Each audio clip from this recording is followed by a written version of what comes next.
Okay, let's talk about efficiency and how we sequence things when we are developing screens or washing them out. So there's 3 steps in that process. You're taking your film and you are taping it on the screen. You're putting it on the film position unit and you're lining it up. So I don't know. I'm going to draw a little illustration of a piece of tape for step 1.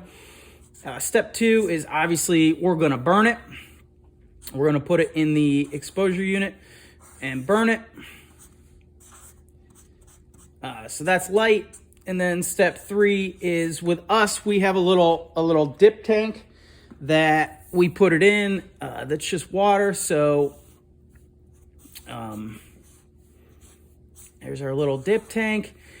And then final one, step 4 is the quick rinse out, spray out.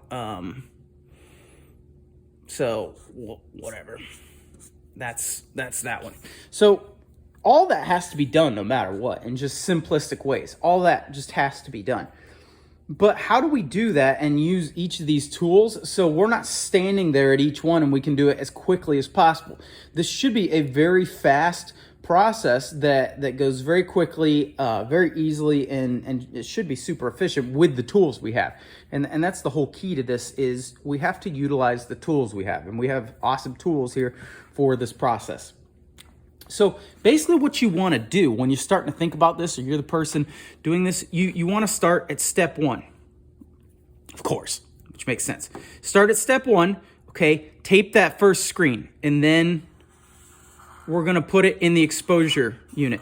The exposure unit has automatic vacuum, automatic kicks on, on its own. You just have to get that sequence started, walk away from it. It can do its job while it's in there.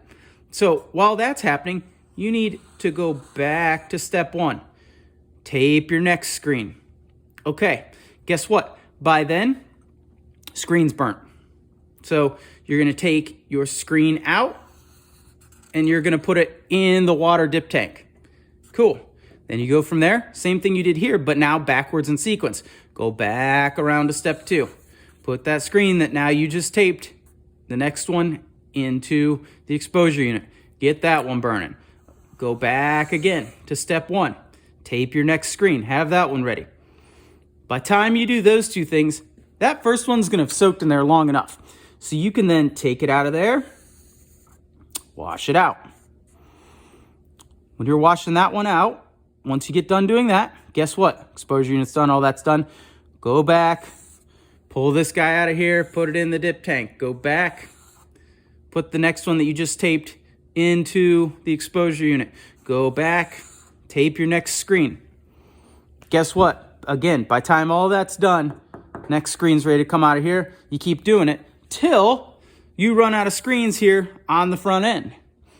You don't have any more. You're done with what you need to do for the day. Then you just stop doing this one. And when you when you get to that last one and you're here and you take that one out of here and you spray it out and you go back. Then you go back. Then you just go back to this one till that one's done. That one's done. Back up in here. Back up in here. Go back till all these are done. Go back till all these are done. But basically, you should never be standing around waiting on one step of the process. We have all these tools that are awesome and help make the job quicker and efficiently, but they're completely irrelevant and pointless if we don't do them. So if we don't use our tools and we're just beating our heads into the wall using labor, we might as well just sell all of our tools and just have a garden hose and do it all by hand. But if you use everything properly, you can do these. One person can do this whole job really fast in just very few minutes a day.